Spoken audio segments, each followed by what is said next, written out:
দায়িত্ব হইল এখানকার শিক্ষক, কর্মচারী, কর্মকর্তা এবং শিক্ষার্থীদের স্বার্থ সংশ্লিষ্ট বিষয়গুলোর চেক অ্যান্ড ব্যালেন্সে রাখা, যেভাবে কাজ করা দরকার সেভাবে।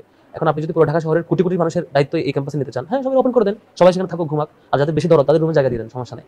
কিন্তু আমরা যদি এরকম দেখি যে সাম্য হত্যাকাণ্ডের উপর আপনি বিক্ষোভ মিছিল করবেন যে সোহরাওয়ার্দী উদ্যান নিরাপত্তা দিতে পারেন না কেন, ক্যাম্পাসে কেন শিক্ষার্থী হত্যা হয়েছে, আবার যখন আপনি এই মাদকের অভয়ারণ্যকে আমি এখান থেকে উচ্ছেদ করতে চাইবো, আপনি আবার নীতিবাক্য শোনেন। কালকে একজন শিক্ষক দেখলাম যে ডাকসু গণতন্ত্র তিনি করতে চাইছেন, ডাকসু কেন এটা করছে। আবার এর আগে হয়েছে সাম্য হত্যাকাণ্ডের আগে ক্যাম্পাস রেস্ট্রিক্ট করার জন্য ইউনিভার্সিটি প্রশাসন চেষ্টা করেছিল।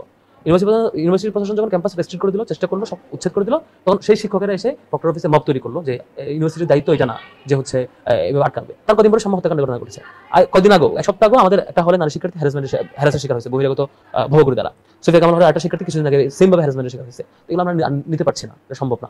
এখানে যেটা স্পষ্টত বলেছি, হয় ডাকসু থাকবে, নয় এই ভবগুরে মাদকের অভয়ারণ্য যে চলছে সেগুলো থাকবে, দুইটা কোন একটা। আমরা থাকতে এগুলো থাকতে হবে না। আর যাদের বেশি দরদ, খুব আকাঙ্ক্ষা এবং প্রোগ্রাম আয়োজন করে লাইভও করছেন, তারা তাদের রুমে জায়গা দিতে পারেন, আমরা নিষেধ করবো না। তাদের রুমে সে ভবগুলোতে জায়গা দেন, সেই মাদককে জায়গা দেন, সেই বাজে কাজগুলোকে আশ্রয় দেন। কিন্তু ঢাকা বিশ্ববিদ্যালয় এরিয়ায় আমরা থাকতে জিনিস থাকতে দিব না, এবং ইউনিভার্সিটি প্রশাসনকে বাধ্য করবো যে শিক্ষার্থীদের নিরাপত্তা, বিশেষত নারী শিক্ষার্থীদের নিরাপত্তা সংশ্লিষ্ট যত বিষয় করা যায় সবগুলো বিষয় এনে শিওর করা। কারণ আমার নারী শিক্ষার্থীরা রাতে বের হতে পারে না, এখন বের হতে তিনি ভয়ে থাকেন যে কারো দ্বারা আক্রান্ত হবেন কিনা। আমরা সেটা হতে দেবো না, ক্যাম্পাসটা সিকিউর রাখতে চাই শিক্ষার্থীদের জন্য।